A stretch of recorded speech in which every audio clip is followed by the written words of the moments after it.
Hi guys and welcome back to my channel, Bubbly Vanessa guys. Alright, so ngayon ay hapon na pero maliwanag. Hindi, gabi na pero maliwanag pa rin.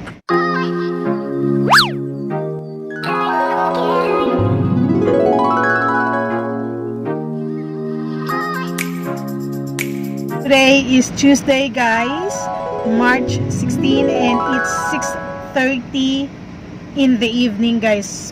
So since papunta na yung summer, kaya maliwanag pa ang 6:30 natin guys. Kung ano yan, kung nasa taglamig tayo, madilim na. 5:30, 5:45 madilim na. Ngayon maliwanag pa rin. So makati yung dito ko. Nagaganon ako kasi makati yung dito ko. Hindi ko alam kung bakit.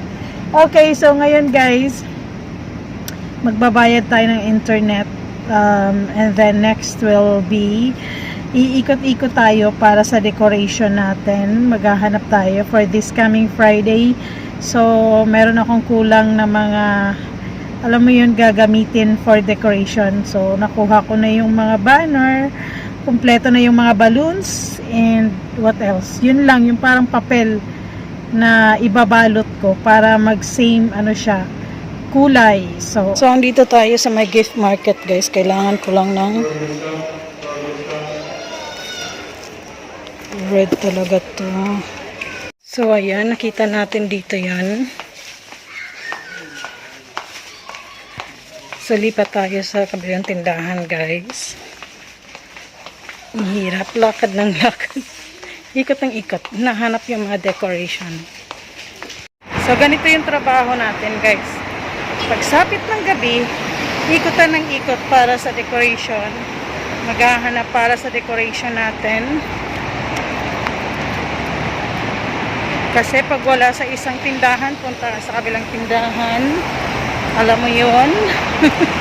Ang hirap. Hey guys, tumiretso tayo sa may bakir ng Alnada guys. Para bumili lang man lang ng mauulam.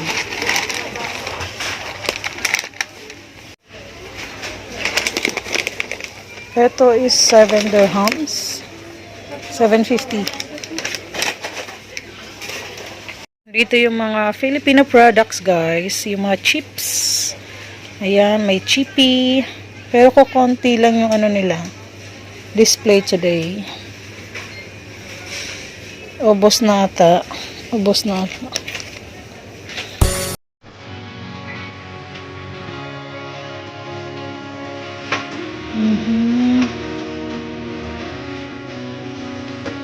Ano pa ba?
natin sa likod lahat ng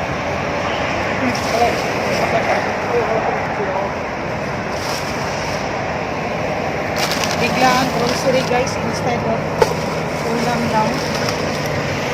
So gumastos tayo ng 100. Pagpalagay natin 140 lahat. So hindi na ako mag-grocery haul mamaya. Diretso na.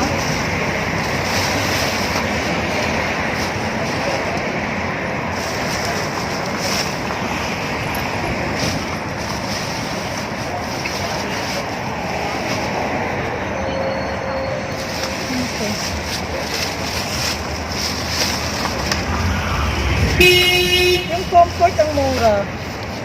8.95. Ayan.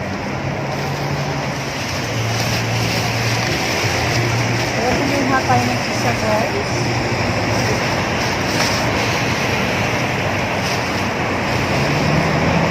So, dito yung resibo natin. Kala mo ang daming pinamili. Pero isa-isa kasi siya, kaya ang haba ng resibo. Pero 100 lang to guys. Sa ba? 132.45 plus VAT. So, yan.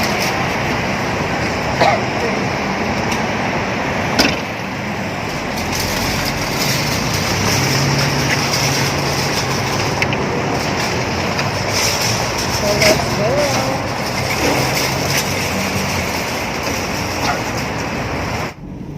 So, ayan guys, anong tawag yan? Nakapag-grocery tayo, wala sa oras guys. Tinitignan ako ng mga tao nasa harap ng sasakyan. Anong ginagawa ko? Nagsasalita. Okay, so, ayan, nakapag-grocery tayo, wala sa oras guys. So, plano ko lang sana dito sa Baker is bumili ng baboy. Kasi merong baboy dito guys. And, Baker siya ng Alnada. So, dito talaga guys, halos lagi silang merong promotion. Most especially dun sa mga Filipino product, mga chocolates. Dito kami namimili din sa mga chocolates nung pinagbabox natin. Alam mo yung balikbayan box. Titingnan nyo lang talaga. I-check nyo lang talaga yung likod niya, expiry date niya guys. Kasi, minsan, alam mo yung 6 months na lang may expired na, kaya pinopromo nila. Ano ba yan? Pinopromo nila guys. So check lang lagi basta mga promotion, most especially dito sa Baker. Ang daming mga Pilipino dito, ang daming Baker guys, hindi lang dito, meron din sa Dubai. Napuntahan namin, saan ba yun banda, basta ang laking Baker doon. So ang dami ring chocolate. Yung last year na pinagbox ko na halos chocolates kasi uuwi sana ako, na-cancel tayo. So, pinagbox ko yun lahat kaysa ma-expired siya guys. So, after nito guys, uuwi na tayo at ayusin ko na yung mga napamili natin at hindi na ako mag-grocery haul. So, yun lang po yung video natin for today.